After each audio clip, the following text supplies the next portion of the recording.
அன்பு உள்ளங்கள் அனைவருக்கும் வணக்கம். லக்ஷ்மி அவர்கள் எழுதிய இரண்டாவது அம்மா அழகான குடும்ப நாவல். வாங்க பார்க்கலாம். கோபத்தில் கொதித்து கொண்டுதான் பரிமளா வீட்டை நோக்கி வேகமாக வந்து கொண்டிருந்தாள். பஸ்ஸை விட்டு இறங்கி சிறிது தூரம் கூட நடக்கவில்லை. ஒரு கால் செருப்பின் வார் அருந்துவிட்டது. ஆத்திரத்துடன் தோல்பையை திறந்து அதிலிருந்த பிளாஸ்டிக் பையுக்குள் செருப்புகளை கழற்றி போட்டு சுற்றி கையில் பிடித்து கொண்டு வேகமாக வீட்டை நோக்கி நடந்தாள். வழியில் ஒரு சிறு கல் தடுக்கி அப்பப்பா உயிரே போய்விடும் போன்றதொரு வலி உடம்பை குலுக்கவே நின்றுவிட்டாள். வலது கால் கட்டை விரல் நகம் பெயர்த்து கொண்டு ரத்தம் லேசாக கசிவதைக் கண்டு அழமாட்டாத ஆத்திரம். குனிந்து கைக்குட்டையால் கட்டை விரலை சற்று நேரம் அழுத்தி பிடித்து கொண்டாள். வலது காலை எடுத்து வைத்து பார்த்திபன் வீட்டில் அவள் மனைவியாக உள்ளே புகுந்தபோதுதான் வாழாது வாழப்போவதாக அவள் கண்ட கனவுகள் எத்தனையோ. ஆனால் நினைவுகளாகிய ஏமாற்றங்கள் தான் எவ்வளவு! ஒன்றா இரண்டா? ஒரு வார காலமாகவே அவள் மனம் ஆத்திரத்தில் அனலாக எரிந்து கொண்டிருந்தது. பொறாமையில் நெஞ்சம் நெருப்பாக கனன்று சாம்பலாகி கொண்டிருந்தாள். அவளோடு படித்தவள், அவளைப் போல சிறு வயதில் தாயை இழந்தவள், உறவினர்கள் தயவினால் உபகார சம்பளத்தின் உதவியால் படித்து பட்டம் பெற்றவள். அவளைப் போலவே செக்ரட்டரியல் கோர்ஸ், தட்டெழுத்து இத்தியாதிகளை படித்து பயின்று தேர்ந்தவள். முடிவில் அவளைப் போல ஒரு அலுவலகத்தில் கணக்கு வழக்கு பகுதியில் ஒரு மேற்பார்வையாளராக வேலை தேடி கொண்டவள். அவள் வசித்த தெருவிலேயே 4 வீடுகள் தள்ளி வசித்தவள். பள்ளிக்கூட காலத்தில் இருந்து தோழமையுடன் பழகியவள் தோழி சாந்தா. சில ஆண்டுகளுக்கு பின்னர் திடீரென்று அவள் முன் கடைத்தெருவில் எதிர்பட வேண்டுமா? ஹலோ பரிமளா, ரொம்ப இளைச்சி கருத்து போயிருக்கியே, சட்டுன்னு அடையாளம் தெரியல, அப்படி ரொம்பவே மாறிவிட்டிருக்க. கையை ஆசையுடன் பற்றி கொண்ட தோழியை காலோடு தலைவரை பரிமளா பார்த்தாள்.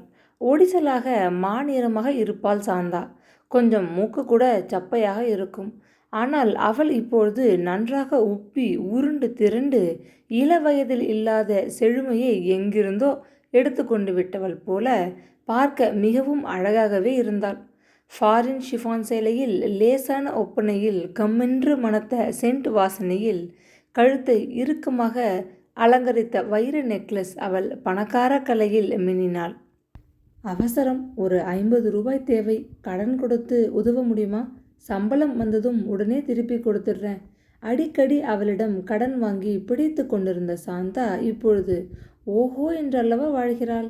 அவளும் 32 வயது வரை திருமணமாகாது, வரதட்சணை கொடுக்க விதியின்றி வந்த வரன்களையெல்லாம் தவறவிட்டு முடிவில் எப்படியோ சாமர்த்தியமாக தான் வேலை பார்த்த நிறுவனத்தின் முதலாளியையே திருமணம் செய்து கொண்டு விட்டாள். 60 வயதை தாண்டிவிட்ட மனிதர் அவர். பிழிந்துவிட்ட பழம் போல இளமையை இழந்து முதுமையின் எல்லையை நோக்கி விரைந்து கொண்டிருந்த மனிதர். கல்யாணமான ஒரு பெண், 2 பிள்ளை, பேரன் பேத்திகள் என்றதொரு ரெடிமேட் குடும்பத்தின் தலைவியாக இருக்க சம்மதித்து 2ஆம் தாரமாக அவரை மணந்து கொண்டவளுக்கு அடித்ததே யோகம். மகன் தன் மனைவி குழந்தைகளுடன் அமெரிக்காவுக்கு வேலை தேடிக்கொண்டு போய்விட்டான். மகள் தன் கணவனுடன் ஆஸ்திரேலியாவுக்கு போய்விட்டாள். அவர்களை பார்த்து வர வருஷத்திற்கு ஒரு முறை உலகம் சுற்றி கொண்டு சாந்தா பவனி வந்து கொண்டிருந்தாள். நாங்கள் ஸ்டேட்ஸ்லேருந்து வந்து 1 மாதம்தான் ஆகிறது. கடைத்தெருவுக்கு சாமான்கள் வாங்க வந்தேன். நீ எதில் வந்தே? கேட்டுக்கொண்டே சற்று தொலைவில் டிரைவருடன் நின்ற தங்கள் வீட்டு வெள்ளை நிற பென்ஸ் கார் பக்கம் பெருமையோடு திரும்பினாள் சாந்தா. பரிமளாவுக்கு அழமாட்டாத குறை. நடராஜா சர்வீஸ் தான் வந்தேன் என்று சொல்லிக்கொள்ள வெட்கமாக இருந்தது.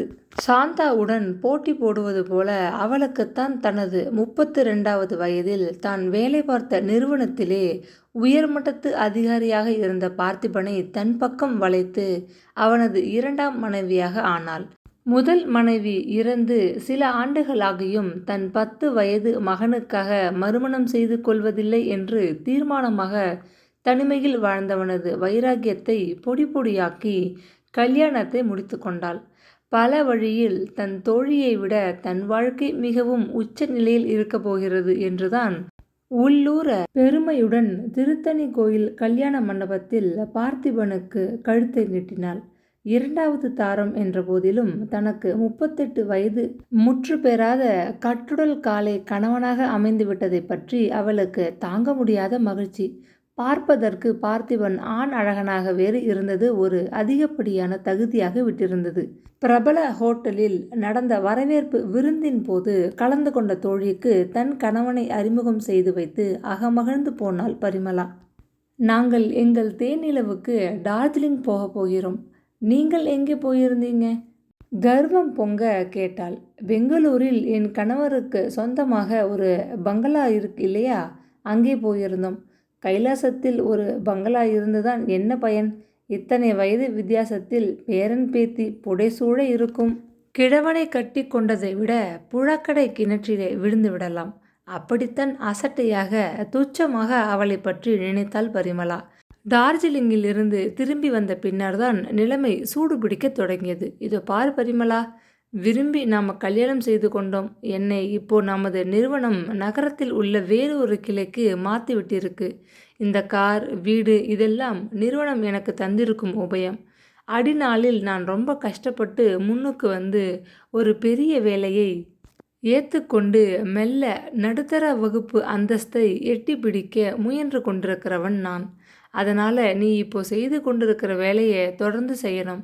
ஒரு காலம் வேலையை விடக்கூடாது. என் முதல் மனைவி கூட ஒரு அலுவலகத்திலே டைப்பிஸ்டாக வேலை செய்துட்டு இருந்தா. குழந்தை பிறக்கும் வரை லீவு எடுத்துக்காம ரொம்பவும் பாடுபட்டாள். பிரசவம் ஆகி உடம்பு தேறி லீவு முடிய போகிற சமயம் திடீர்னு காய்ச்சல் வந்து படுத்துட்டா. மஞ்சள் காமாலைன்னு தெரிஞ்சதும் மருத்துவமனையில் சேர்த்து நல்லாவே கவனித்தோம். ஆயுசு இல்லை, போயிட்டா. அதுக்கு பிறகு நான் ஒருத்தனே சம்பாதிச்சு நர்சிங் ஹோமில் அவளை கவனிக்க கம்பெனியில் வாங்கியிருந்த கடனை அடைச்சி தலை நிமிர ரொம்பவே சிரமப்பட்டேன். இத்தனைக்கும் எனக்கு கெட்ட பழக்கங்கள் ஏதும் கிடையாது. கிடைக்கிற சம்பளம் நல்லா சாப்பிடவும் உடுத்தவும் குழந்தையை படிக்க வைக்கவும் அவன் வருங்காலத்துக்கு கொஞ்சம் சேமிக்கவுமே போற மாட்டேங்கிறது. இடி விழுந்தார் போலாயினாள் பரிமளா. அவள் நினைத்ததெல்லாம் வேறு. ஆபீசர் மனைவி என்ற நிலையில் கம்பெனி கொடுக்கும் காரில் கொத்துமல்லி வாங்க கொத்தவால் சாவடி வரை சவாரி செய்துவிட்டு விதவிதமாக அலங்கரித்து கொண்டு ஊரில் உள்ள அத்தனை சினிமா டிராமா கச்சேரிகளுக்கு போய் வந்து வீட்டு நிழலில் நிம்மதியாக ராபின்சனின் புதிய படைப்புகளை சுவைத்து படிக்க நினைத்தவளின் கனவிலே இப்படி மண் விழுமா? பார்த்திபனை காதலித்து கல்யாணம் செய்து கொண்டாகிவிட்டது. பிறந்த வீட்டில் உறவு என்று சொல்லிக்கொள்ள கூடவே அவளுடன் அவளது 32 வயது வரை இருமிக்கொண்டு நாளைக்கு ஒரு வியாதியை பிடித்து கொண்டு அவள் உயிரை வாங்கி கொண்டிருந்த வயதான அப்பாவும் கல்யாணமான சில மாதங்களில் காலமாகிவிடவே பார்த்திபனை தவிர அவளுக்கு துணையும் உறவும் இல்லாத நிலை. ஏமாற்றத்தையும் ஆத்திரத்தையும் அடக்கி கொண்டுதான் அவள் வாழ்ந்து கொண்டிருந்தாள். வருஷங்கள் 2 ஓடிப்போயின. உன்னை கொண்டு வீட்டில் விட்டுவிட்டு போறேன், ஏறிக்கோ சொல்லிக்கொண்டே பென்ஸ் வண்டியின் கதவை திறந்தாள் சாந்தா. அவர்கள் ஆசனத்தில் சொகுசாக சாய்ந்து கொண்டிருக்க கார் கன உலகில் மிதப்பது போல தெருவை முத்தமிட்டு கொண்டு விரைந்தபோது பரிமளாவுக்கு பொறாமை தாங்க முடியவில்லை. அவள் கணவன் பார்த்திபன் மிகவும் கண்டிப்பானவன். அலுவலகத்தின் காரை அனாவசியமாக உபயோகிப்பதை விரும்பாதவன். இப்படி அரிச்சந்திரனாக வாழ்ந்ததினால் பணத்தை அள்ளி குவித்து விடவில்லை. தீபாவளி, பொங்கல் 2 பண்டிகைகளில் போதுதான் அவன் வீட்டில் உள்ளவர்களுக்கு ஜவுளி எடுப்பான். மற்ற சமயங்களில் ஒரு பைசாவை கூட அவனிடமிருந்து எதிர்பார்க்க இயலாது. இது கருமித்தனம் அல்ல. வருங்காலத்தை உத்தேசித்து சிக்கனமாக வாழ பழகி கொண்ட ஒரு சராசரி மனிதன் அவன். அவளது படாடோபமான செலவுகளுக்கு ஈடு கொடுக்க முடியாதவன். தேவைப்பட்ட ஒப்பனை பொருட்கள், ஆசைப்பட்ட நைலெக்ஸ் புடவைகள், விரும்பிய கைப்பை இவைகளை அவள் தன் சம்பாத்தியத்திலிருந்துதான் வாங்கி கொள்ள நேர்ந்தது. இப்படி ஒரு கல்யாணம் தேவையா? வருஷத்திற்கு 2 புடவைகளும் வயிற்றுக்கு சோறும் போடத்தான் அவள் அவனை தேடி திருமணம் செய்து கொண்டாளா? அதுவும் 2வது மனைவியாக. வழியில் இருந்த தங்களது பங்களாவுக்கு காரை ஓட்டச் செய்தாள். வா, வந்து உள்ளே கொஞ்ச நேரம் உட்கார்ந்து பேசிட்டு போ. கவலைப்படாதே, உன்னை காரில் வீட்டில் கொண்டு விட ஏற்பாடு பண்ணுறேன். உபசரித்தபடி தோழியுடன் பங்களாவின் முன் அறைக்குள் நுழைந்தாள். தான் அமெரிக்காவில் இருந்து திரும்பி வந்ததும் இந்த புது சோஃபா செட்டுகளை வாங்கி போட்டேன். பழுப்பு ஆரஞ்சு நிறம் எனக்கு ரொம்ப பிடிக்கும். இதே நிறத்தில் ஜன்னல் திரைகளையும் கம்பிளி விரிப்பையும் புதுசாக வாங்கி போட்டிருக்கேன்.